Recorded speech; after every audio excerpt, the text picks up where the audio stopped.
Hemos creado un medio donde el centro eres tú. Con sentidos, cerrando brechas, abriendo oportunidades para personas con discapacidad, sus familias y cuidadores. Una campaña realizada por la Consejería Presidencial para la participación de las personas con discapacidad de la Presidencia de la República de Colombia con el apoyo de Humanity and Inclusion y financiada por la Unión Europea, Protección Civil y Ayuda Humanitaria.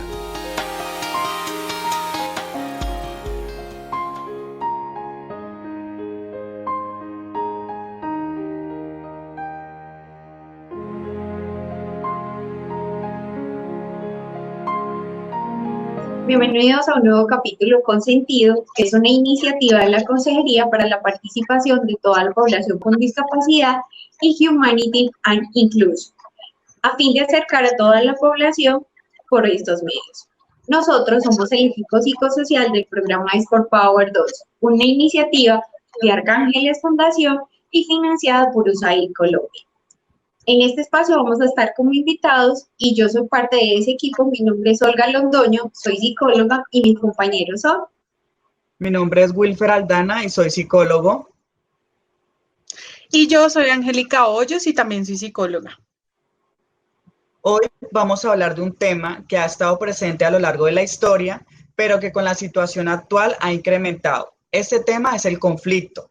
En este espacio le vamos a contar qué es el conflicto y vamos a dar algunas herramientas para poder manejarlo de la mejor manera. Bueno, Willy y Olguis, el conflicto es una situación en la que se confrontan dos o más personas o grupos de personas y no solo surge por pensar diferente, sino porque también hay diferentes intereses, opiniones, percepciones sobre algún tema o situación en específico. Y pues estas diferencias hacen que no se pueda llegar a un acuerdo que beneficie a ambas partes.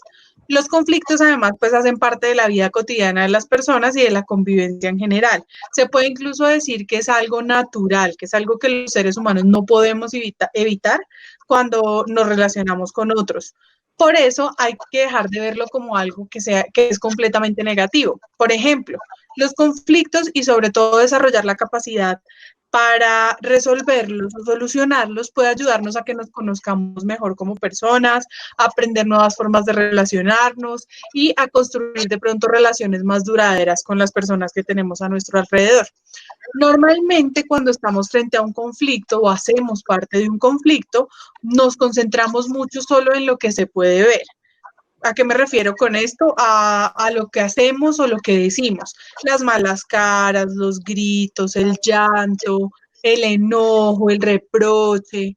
A veces incluso se puede llegar hasta romper objetos o agredir al otro. Pero finalmente en medio de ese conflicto no nos fijamos en eso que va más allá de lo que se puede ver, que son todas las creencias o las necesidades de la otra persona que no se ven atendidas o que se pueden ver amenazadas. No es lo mismo un conflicto entre una pareja de esposos que entre una pareja o un padre y un hijo, o que entre unos amigos o que entre unos vecinos o compañeros de trabajo. Normalmente el conflicto tiene 4 fases o 4 momentos. El primer momento se centra en las creencias y en las actitudes que nosotros tenemos como personas. ¿Y eso qué es? Pues es todo lo que hemos aprendido a lo largo de nuestra vida sobre lo que está bien y lo que está mal, sobre cómo se deben o no se deben hacer las cosas. Por ejemplo, cómo debemos expresarnos, si creemos o no creemos en Dios, cómo debemos vivir nuestra vida. Si vamos o no vamos a la universidad, si primero vamos a la universidad y luego nos casamos, si compramos primero casa y luego carro, si tenemos o no tenemos hijos. Esas creencias y esas actitudes es sobre las cosas que se deben o no se deben hacer. Todo lo que nos hace a nosotros, las personas y los seres humanos que somos, y que nos lleva a reaccionar de maneras diferentes frente a distintas situaciones, incluidas las situaciones de conflicto. Una segunda fase es el punto mismo del conflicto, es decir, eso que generó el conflicto, las razones por las cuales se dieron el conflicto, como lo mencionaba ahorita, como por ejemplo tener opiniones diferentes, pensamientos o posiciones diferentes, o que el otro haya dicho o hecho algo que me haya hecho sentir ofendido de alguna manera o me haya hecho sentir incómodo de alguna manera. La tercera fase o el tercer momento dentro de todo este círculo del conflicto es la respuesta que nosotros tengamos ante esa situación que hizo que se generara un conflicto. Y es básicamente la forma en la que nosotros reaccionamos. Como les mencionaba ahorita, si gritamos, si intentamos hablar sobre la situación, si tenemos capacidad de reconocer nuestros errores y de pronto ofrecer disculpas si es el caso, o si simplemente nos vamos y nos alejamos del problema. Y esta forma de reaccionar, pues que es de cada uno de nosotros, la determinan esas creencias y esas actitudes de las que hablábamos nosotros en el punto 1. Y la cuarta y última fase, por decirlo de alguna manera, es el resultado. Y es básicamente cuando logramos resolver ese conflicto o definitivamente no logramos resolverlo y no llegamos a ningún acuerdo. Pero finalmente llegar a este punto de que se resuelva o no se resuelva el conflicto depende mucho de la reacción que nosotros tengamos, de la reacción que tenga el otro y de la habilidad o la disposición que tengamos para dialogar, para expresar lo que sentimos y de pronto para ceder en algunas cosas. Es importante que empecemos a reconocer cuáles son esas creencias y actitudes que nosotros tenemos, qué es lo que nos hace las personas que somos, cuáles son las formas en las que nosotros normalmente actuamos o respondemos frente a los diferentes conflictos y de qué manera podemos empezar a mejorar esas respuestas para empezar a resolver de manera mucho más efectiva todas esas situaciones de conflicto o situaciones problemáticas que tengamos con otros. Sí, Angie, y con base a estas 4 fases que tú estás describiendo de cómo nosotros respondemos a cada una de las situaciones conflictivas, es importante aclarar por qué actuamos de esa manera. Vamos a poner como un ejemplo y es que todos tenemos como una mochila que nos dan desde pequeños, ¿cierto? Esa mochila la denominamos nosotros como una estructura de una personalidad, ¿cierto? A esa mochila nos la dan desde pequeños y la vamos a tener durante toda nuestra vida hasta el día que una vez finalice nuestra existencia. Allí, ¿qué vamos a cargar? Vamos a cargar emociones, sentimientos, experiencias, aprendizajes, valores, miedos, valores, todo lo que nos han enseñado a nosotros, virtudes, la manera como nos relacionamos con otros, cómo nos comportamos con los demás, y esta mochilita es la que nos va a permitir reaccionar ante una situación de conflicto o no. ¿Eso qué quiere decir? Que como está determinado por nosotros y toda esta historia que llevamos de vida, también tenemos una posibilidad, y es que yo elijo qué agrego a esa mochila y qué puedo sacar. Una vez empiezo a ser consciente, porque más o menos después de los 7 años que nosotros tenemos de edad, ya empezamos a ver lo que es adecuado e inadecuado, y eso lo empezamos a ver en nuestro entorno. Pues también en la mochila va a dar esas experiencias a nivel genético. Entonces ahí podemos determinar o tomar una decisión de también moldear aspectos de nuestra vida o de cómo actuamos o reaccionamos ante estas situaciones de conflicto y poderlas modificar en bien común.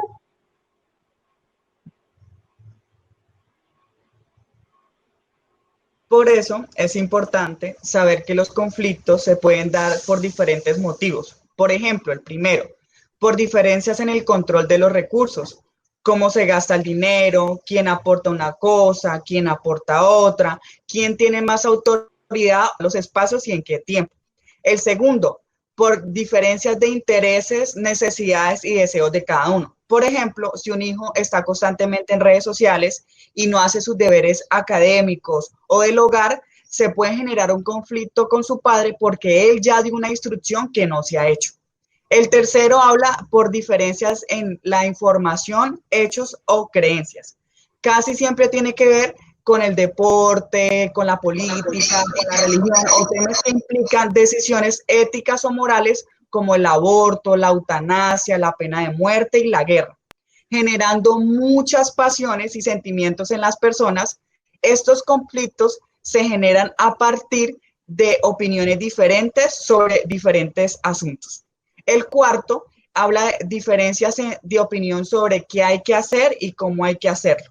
Un ejemplo claro es que cuando una pareja empieza a vivir juntos y tiene que definir como quién va a hacer las labores del hogar, y en muchos casos surgen colgar la ropa, cómo organizar los platos en la gaveta o cómo y dónde colocar la ropa sucia. El quinto nos habla de las diferencias en cuanto a valores o formas de comportamiento socialmente aceptadas. Generalmente se dan cuando yo espero de la otra persona algo diferente a lo que me ofrece. Un ejemplo puede ser que yo espero de una persona que sea atenta, más detallista, más colaborador o más receptivo, que para mí es la forma en que debe hacerse y no para esa persona. Aquí viene el ejemplo clarito: si yo llego a un lugar y digo buenos días y la otra persona solo me responde hola, para mí siento que está siendo grosero, pero para él es un comportamiento aceptado socialmente. Y el sexto habla de tener el mismo interés y no querer saber cómo compartirlo. Ejemplo, si yo tengo un hermano y necesito el computador y no quiero prestárselo, entonces no cedo con mi hermano para utilizar el computador. Así es, Will. Y ya que tú estás mencionando los motivos, también es importante hablar de cómo podemos resolverlo. Y aquí, como venimos mencionando por tipsitos, serían como 4. El primero de ellos es identificar el motivo, la causa por la cual se está dando, o sea, el lugar, el momento, la manera y el porqué. Un segundo momento sería el curso de esos problemas. ¿Eso qué quiere decir? Las reacciones que tenemos los seres humanos cuando vivimos una situación de conflicto o un problema en el que estamos metidos en ese momento. Y es cómo me siento yo o cómo reacciono. El tercer momento sería poner atención a ese conflicto. ¿Eso qué quiere decir? Los seres humanos, desafortunadamente, a veces nos cuesta tener claridad entre lo que pensamos, lo que sentimos y la forma como lo vamos a decir. Entonces hay que tener claro también esos intereses y las metas a las cuales queremos llegar después de que se inicia un proceso. Para más o menos aclarar este aspecto, vamos a dar un ejemplo. Y es una pareja que recién empieza una convivencia. Por ejemplo, la pareja, el hombre, va al baño y empieza a notar que su compañera toma la crema dental o su compañero, cualquier pareja, por la mitad para usar el cepillado. Resulta que lo ha visto varias veces, pero él no le ha dado como mayor importancia y se ha quedado callado. Un día X va al trabajo y al regresar a su casa, en especial en esta pandemia, ¿qué es lo primero que hacemos? Lavarnos las manos. Pero él venía con un problema de su trabajo. Al lavarse las manos, nuevamente ve la crema dental por la mitad cuando él la había hecho en la mañana antes de irse desde la parte de abajo. Eso lo exaspera y se enoja, se molesta. Y va y le dice a ella que si es que no le enseñaron a usar la seda dental. Aquí empezaría el cuarto punto. ¿Y qué es lo importante? En ese cuarto punto es donde debemos empezar a tener en cuenta las soluciones a los problemas. Aquí que vamos a tomar como el ejemplo. 1. Es que las personas, cuando empezó el problema, la pareja no sabía qué estaba pasando, porque 1, él no le había dicho qué era lo que le molestaba.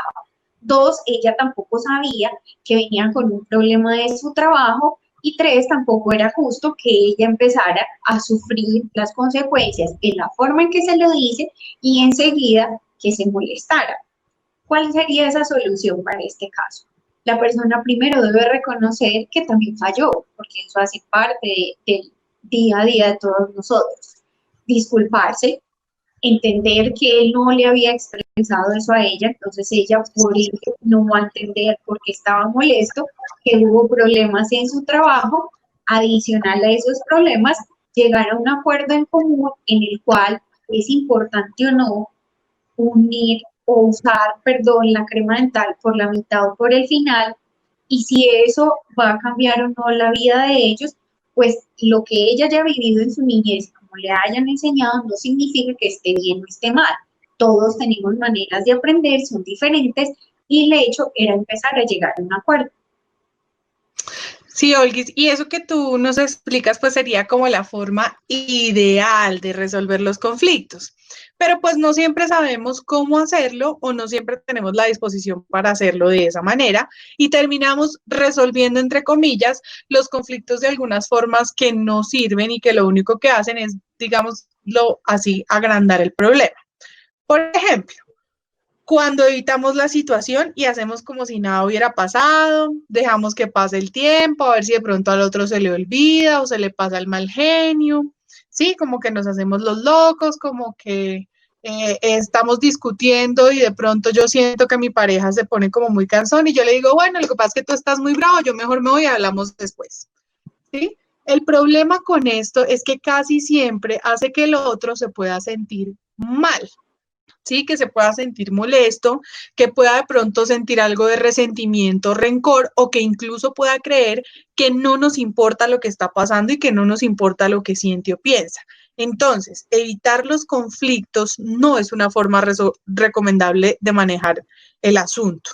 Otra forma es la aceptación, que es cuando preferimos no discutir y darle la razón en todo al otro con frases como, sí, sí, ajá, sí, sí, tienes toda la razón, sí, todo lo que tú digas. ¿Sí? Esto no solo puede generar la impresión en el otro de que no me importa o de que le estoy faltando al respeto y no me lo estoy tomando en serio, sino que además puede generar en nosotros que se acumulen todos esos sentimientos de molestia y de malestar que terminan en discusiones mucho mayores, donde, como se dice popularmente, terminamos echándonos las cosas en cara y nos damos cuenta que finalmente no se ha resuelto ningún conflicto y encima se han venido apareciendo otros o se ha agrandado el que estaba desde un principio. También a veces las personas manejan o resuelven los conflictos desde el autoritarismo.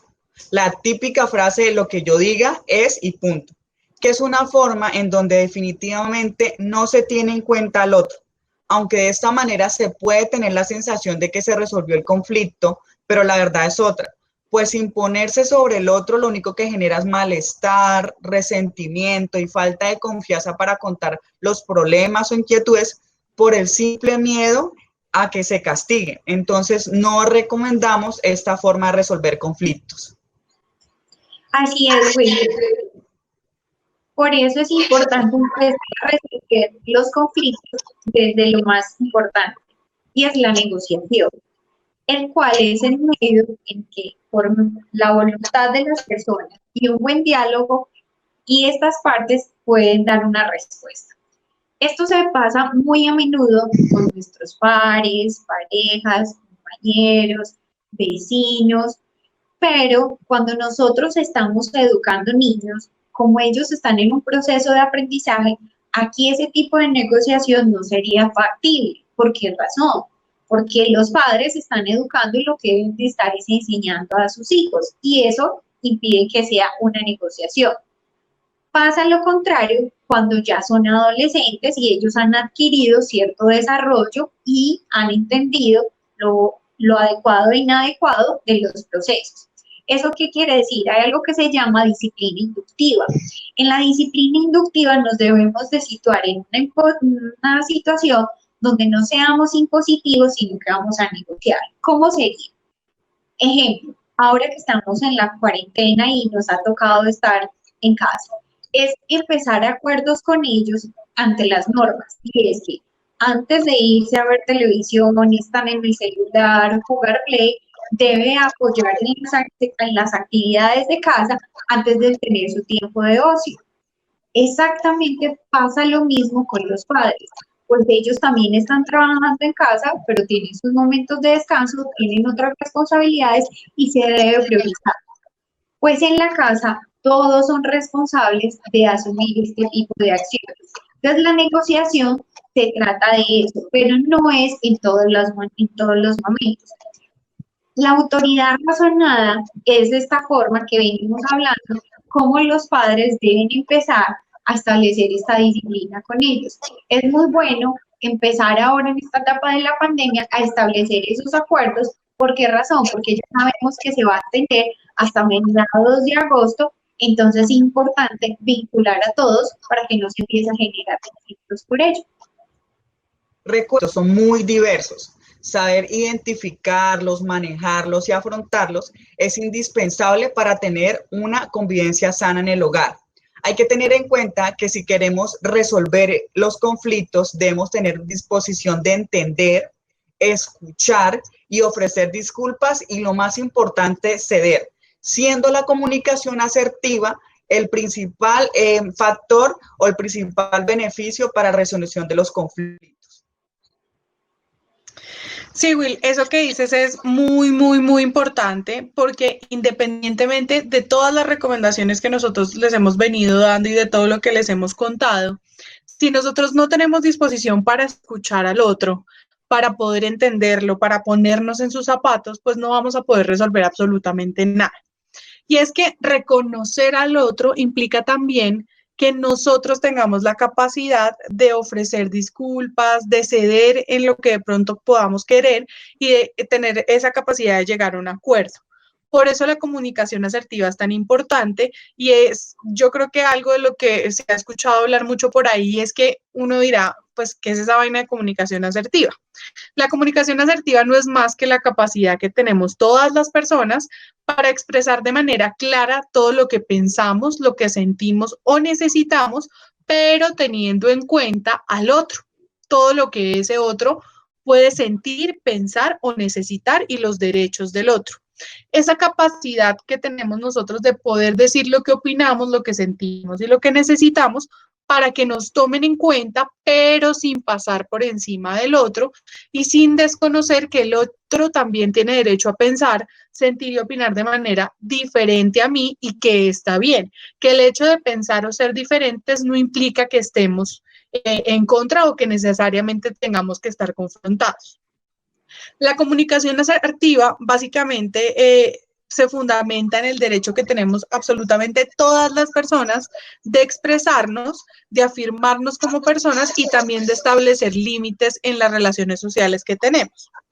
Y algo aquí muy importante es que nosotros tenemos que tener en cuenta que si no nos conocemos a nosotros mismos, si no nos aceptamos y respetamos a nosotros mismos tal cual como somos, pues va a ser muy difícil poder expresar eso que queremos y eso que sentimos y poder llegar a resolver de pronto un problema y va a ser más difícil si no me conozco poder expresarme de manera adecuada para que el otro me entienda y entienda qué es lo que yo necesito de él.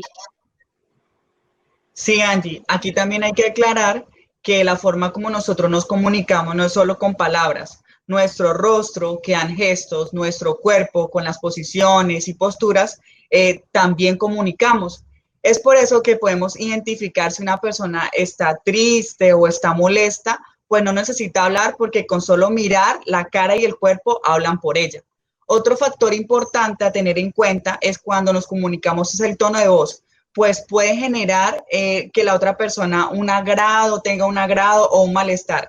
Si yo digo lo que pienso, siento o necesito y no lo manejo el tono de voz, puedo generar un problema mayor porque termino en una discusión.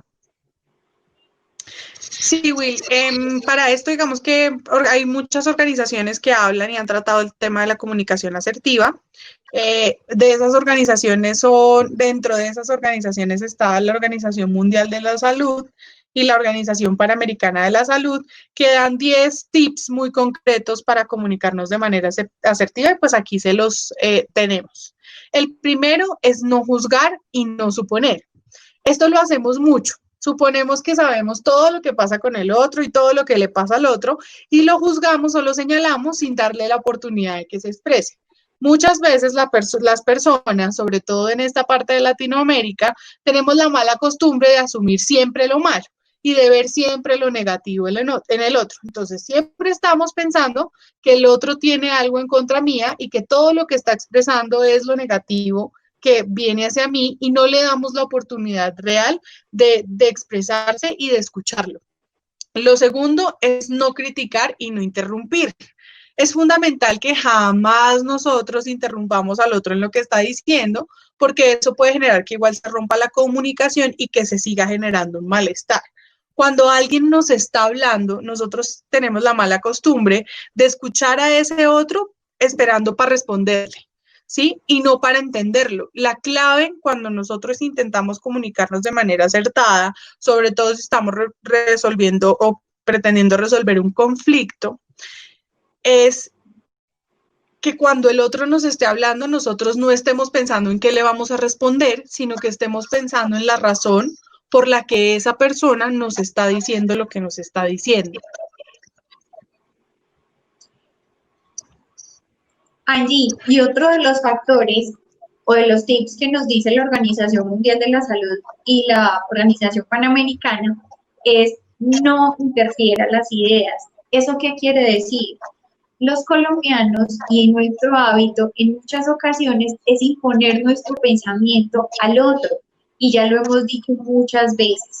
Cada uno, de acuerdo a sus experiencias, tiene su propia realidad, y no significa que esté bien o esté malas, porque cada uno las considera adecuadas. Entonces no se debe imponer la idea al otro, hay que aprender a respetar. El cuarto tip es la atención. ¿Por qué razón?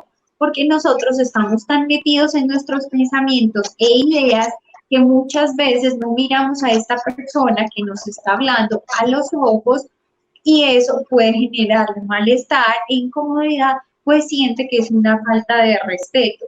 Y la verdad puede interferir en una comunicación asertiva.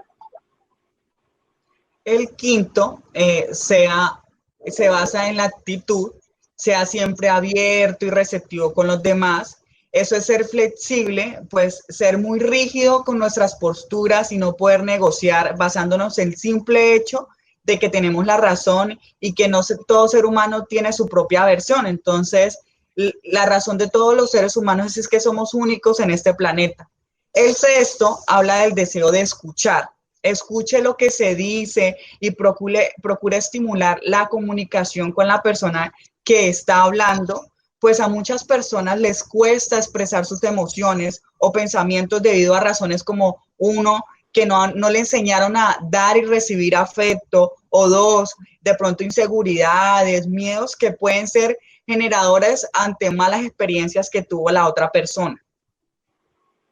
Sí, Will. Y aquí vendría el séptimo tip. ¿Qué quiere decir? Interpretar correctamente las palabras. Esto es a veces un mal hábito que tenemos nosotros, porque al escuchar al otro lo vamos asimilando de acuerdo a mi experiencia, como le hemos dicho. Entonces, cuando queremos hacer una devolución o le queremos decir lo que ella dijo, usamos palabras que no eran, incluso en la forma y en el tono de voz distinto. Y esto va a cambiar el sentido de una conversación. Entonces, es importante no cambiar, ni interrumpir o moldear las frases que nos hayan dicho. El otro tip es el octavo, y es hablar solamente lo necesario. ¿Eso qué quiere decir? Que hay personas que tenemos diferentes comportamientos. Hay unos más tímidos, hay otros más espontáneos, pero al momento de hablar es importante dejar al otro a que se comunique y pueda expresarse. Porque si solamente lo hace uno y quiere demostrar su conocimiento e imponerlo, no sería una comunicación asertiva, pues sería un solo individuo quien está hablando.